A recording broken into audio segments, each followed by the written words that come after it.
الحمد للہ وحدہ والصلاة والسلام علی من لا نبی بعدہ. اسٹیج پر موجود محترم قلم کاران، جرنلسٹ، قلم نویس اور جو آڈینس میں ہیں وہ بھی تمام اسی طبقے سے تعلق رکھتے ہیں. آپ حضرات سے مدعو ہو کر اور آپ کے روبرو ہو کر بڑی خوشی محسوس ہو رہی ہے، کیونکہ کسی نہ کسی زاویے سے ہم ایک ہی میدان کے لوگ ہیں اور ایک ہی انداز پر خدمات کرنے والے بھی لوگ ہیں. وقت کی قلت ہے، وقت کی نزاکت کو سامنے رکھتے ہوئے اور جو وقت کی جو لمیٹیشن رکھی گئی ہے اس کو مد نظر رکھتے ہوئے چند باتیں آپ کے سامنے رکھتا ہوں.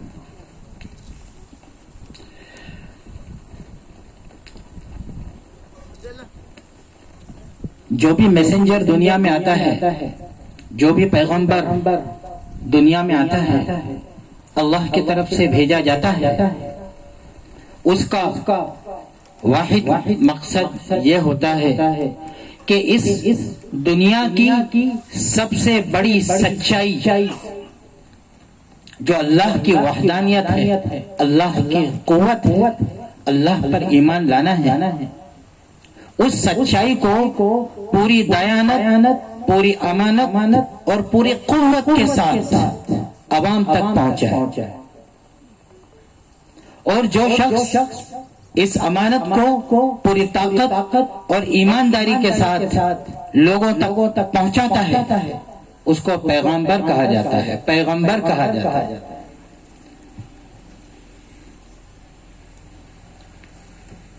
وَمَا أَرْسَلْنَا مِن رَّسُولٍ إِلَّا بِلِسَانِ قَوْمِهِ لِيَتَبَيَّنَ لَهُمْ.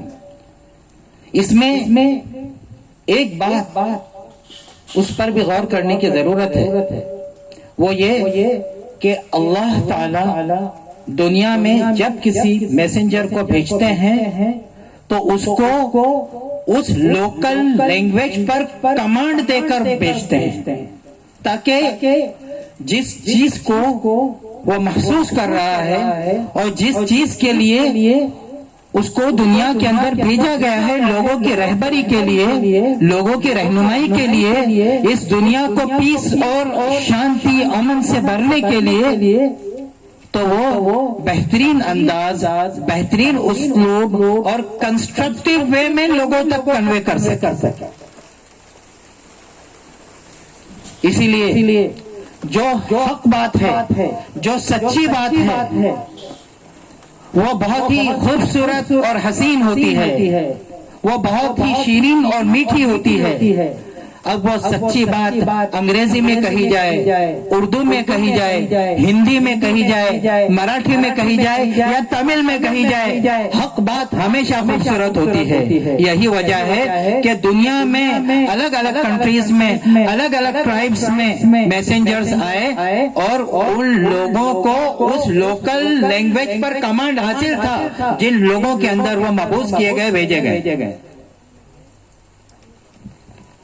ایک موقع پر اللہ کے رسول صلی اللہ علیہ وسلم بات چیت کر رہے تھے، گفتگو کر رہے تھے، تو حضرت ابو بکر صدیق رضی اللہ عنہ نے کہا کہ یا رسول اللہ، آپ کتنے اپنی بات کو کتنے خوبصورت انداز میں پیش کرتے ہیں. تو نبی کریم صلی اللہ علیہ وسلم نے فرمایا، میسنجر محمد نے فرمایا کہ ہاں، میں تم لوگوں میں سب سے زیادہ بہتر طریقے پر لٹریری زبان میں سمجھانے پر کمانڈ دیا گیا ہوں اور میں اسی انداز میں، اسی وے میں اپنی باتیں میں پیش کرتا ہوں.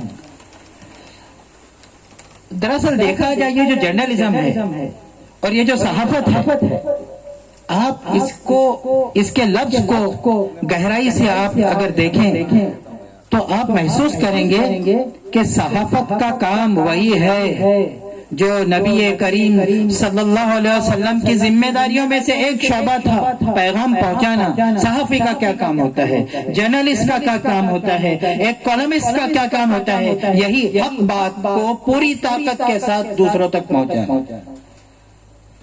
ایک آدمی اپنے آبزرویشن, اپنے ریڈنگ, اپنے تجربے کے بنیاد پر جن چیزوں کو سمجھتا ہے اور اس کو پبلک کے لیے بیٹر فیل کرتا ہے, اچھا محسوس کرتا ہے, اس کو پوری طاقت کے ساتھ وہ پہنچائے, حق کو حق کہے اور اس دوران اس بات کی فکر نہ کرے کہ میں سچ کہوں تو لوگ میرے بارے میں کیا خیال کریں گے. ایسے آدمی کو سیلف لیس پرسنالٹی کہیں گے جو اپنی ذات کو نہ دیکھتے ہوئے دوسرے کا مفاد دیکھتا ہے. عام طور پر کہا جاتا ہے کہ جو چیریٹی ورک ہے وہ تھینک لیس جاب ہے, لیکن سچ کہا جائے تو یہ جو جرنلزم ہے وہ بھی تھینک لیس جاب ہے. عام طور پر انسان جب حق کہتا ہے تو اس کو مقبولیت کا, پاپولر ہونے کا, اپنے حلقے کو, اپنے گروپ کو ایکسپینڈ کرنے کا وہ جذبہ نہیں ہوتا ہے. اس کا مطلب کیا ہوا, وہ تھینک لیس ورک کر رہا ہے پبلک کے لیے, اور وہ چیریٹی سے بڑا کام ہے. یہ اور بات ہے کہ چیریٹی اپنی جگہ پر بہت بڑا کام, ایک بات ہے.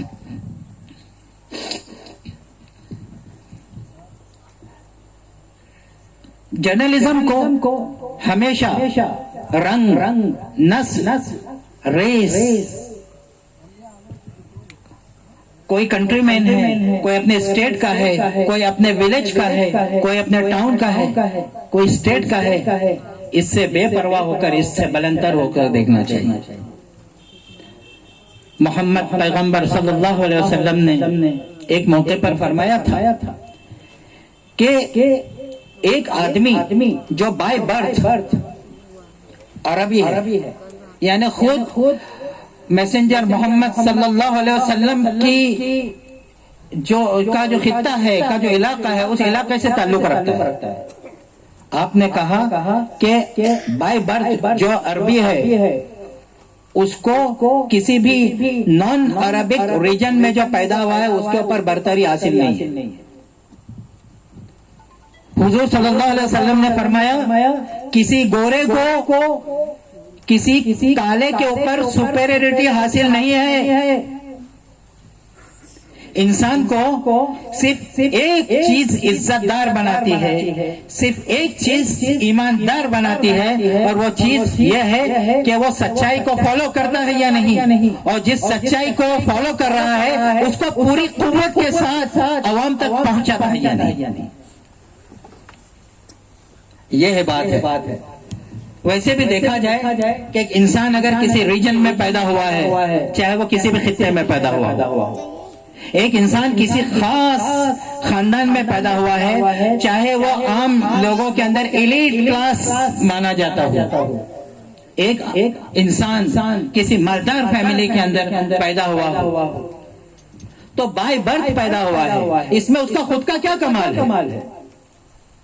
انسان کا اصل کمال تو یہ ہے کہ اس کو جو اپورچونٹیز ملی ہیں وہ اپنے اندر علم, نالج اور اویئرنیس یہ چیزیں پیدا کرے, اور جو چیزیں اس کے اندر دل میں آ رہی ہے اس کو لوگوں تک کنوے کرے. یہ ہے شرافت کی بات, یہ ہے عزت کی بات. اور ایک سچا صحافی اگر اس چیز کو کرتا ہے, اور ایک جرنلسٹ اپنی حق بات کو, سچ بات کو جو دیکھتا ہے, محسوس کرتا ہے, اس کو لوگوں تک پہنچاتا ہے, آپ یقین کریں وہ بہت ہی بڑا عزت دارانہ کام کر رہا ہے.